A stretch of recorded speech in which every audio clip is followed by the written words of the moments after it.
चारिका करो, चलते रहो, विचरण करते रहो, किसी एक स्थान पर मत रुको। भगवान ने कहा कि बहुजनों का हित करो, बहुजनों का सुख करो। 12वीं शताब्दी तक भारत में बुद्ध धर्म सर्वत्र था। भिक्षु संघ स्थान स्थान पे चारिका कर रहा था। 12वीं शताब्दी के बाद इस देश से बुद्ध धर्म समाप्त होने लगा और 19वीं शताब्दी तक भारत का बहुत सारा भूभाग बौद्ध धर्म से शून्य हो गया। हमारे धर्मस्थल ध्वंसित हो गए, हमारे शिक्षा के केंद्र नष्ट हो गए, हमारे बुद्ध विहारों पे कब्जा हो गए। सदम के धारक और प्रचारक भिक्षुओं को इस देश में मौत के घाट उतारा गया। बहुत सारे लोग देश छोड़ के दूसरे देशों में चले गए। इसलिए बुद्ध धर्म के लिए अंधकार छा गया।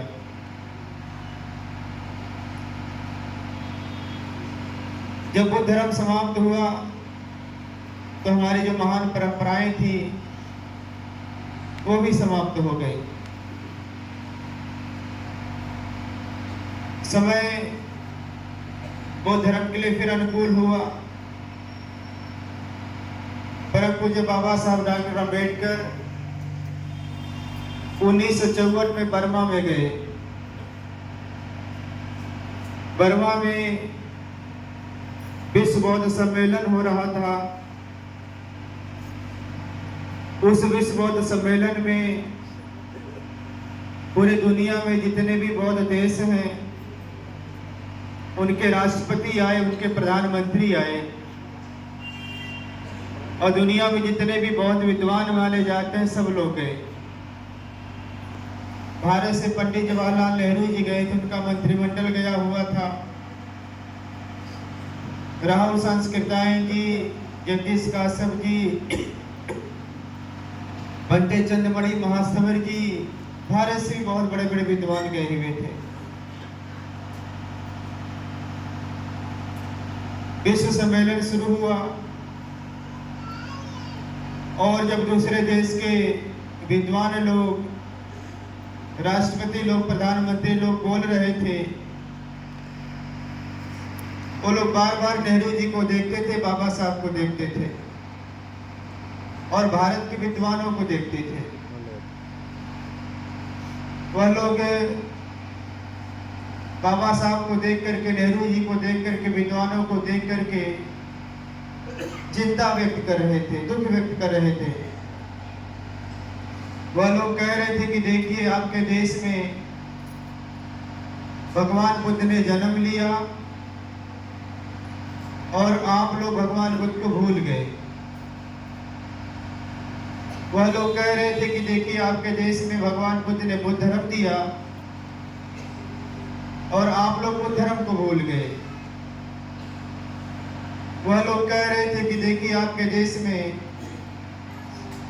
भगवान बुद्ध ने बोधि वृक्ष लगाया था, वो भी आपके देश में सूख रहा है, आप लोगों ने बचाया नहीं। आपने विश्व दीप को बुझा दिया, ज्ञान के दीप को बुझा दिया। ऐसे बहुत सारा दुख लोग चिंता व्यक्त कर रहे थे। और बाहर के लोगों के बोलने का प्रभाव नेहरू जी पे तो नहीं पड़ा, लेकिन बाबा साहब अम्बेडकर पे पड़ गया और बहुत गहरा पड़ा। जब बाबा साहब अम्बेडकर को बोलने के लिए आमंत्रित किया गया, जब बाबा साहब बोलने के लिए खड़ा हुए, बाबा साहब उन विदेशियों को कोट करते हुए कहा, मैं ऐसा मानता हूं कि जिस देश में भगवान बुद्ध ने जन्म लिया उस देश के लोग भगवान बुद्ध को भूल गए हैं। बाबा साहब ने कहा कि मैं ऐसा मानता हूं कि जिस देश में भगवान बुद्ध ने बुद्ध धर्म दिया उस देश के लोग बुद्ध धर्म को भूल गए। बाबा साहब ने कहा कि मैं ऐसा मानता हूं कि भारत से बोधि वृक्ष सूख रहा है। बाबा साहब ने कहा कि लेकिन अभी थोड़ी उम्मीद बची हुई है, बोधि वृक्ष सूखा नहीं है। कहा कि उसके जड़ें हरी भरी हैं, बोधि वृक्ष का केवल डालें सूखी हैं, उसके पत्ते सूखे हैं। बाबा साहब ने कहा कि अगर उस पर पानी डाला जाए तो बोधि वृक्ष पुनः जीवित हो जाएगा, और जब बोधि वृक्ष जीवित हो जाएगा आगे चल करके वह छाया भी देना शुरू करेगा। बाबा साहब अम्बेडकर ने कहा कि मैं आप सबके सामने घोषणा कर रहा हूं। बाबा साहब अम्बेडकर ने कहा कि मैं आप सबके सामने संकल्प ले रहा हूं। बाबा साहब अम्बेडकर ने कहा कि मैं आप सबको वचन दे रहा हूं, भारत वापस जाने के बाद अपने लाखों अनुयायियों के साथ भारत में बुद्ध धर्म का जो बोधि वृक्ष सूख रहा है उस पर पानी डालूंगा, उसे जीवित करूंगा। डॉक्टर बाबा साहब अम्बेडकर वापस आए 14 अक्टूबर 1956 को नागपुर की पावन धरती पर अपने 5 लाख अनुयायियों के साथ दीक्षा लिया। जो बोधि वृक्ष सूख रहा था उस पर पानी डाल करके उसे हरा भरा किया। बाबा साहब अम्बेडकर जिस समय दीक्षा लिया, पूरी दुनिया में जो बौद्ध राष्ट्र हैं वो बहुत खुश हुए। जगह जगह से बाबा साहब अम्बेडकर को बधाई संदेश आ रहा था। पूरी दुनिया में जो लोग बुद्ध धर्म के लिए कार्य कर रहे थे उनके खुशी का ठिकाना नहीं था। और उसी समय जापान में बुद्ध धर्म पे कार्यक्रम हो रहा था,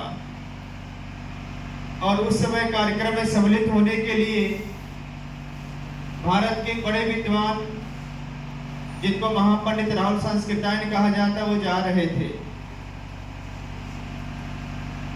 महापंडित राहुल संस्कृतायन जी काठमांडू के एयरपोर्ट पर थे। उनको एयरपोर्ट पर देख करके पत्रकारों ने घेर लिया और राहुल जी से पूछा, राहुल जी से प्रश्न किया। कहा कि राहुल जी, डॉक्टर बाबा साहब अम्बेडकर ने भारत में बुद्ध धर्म की जो महाक्रांति की है, धम्म क्रांति की है, उसकी गूंज पूरे दुनिया में सुनाई दे रही है।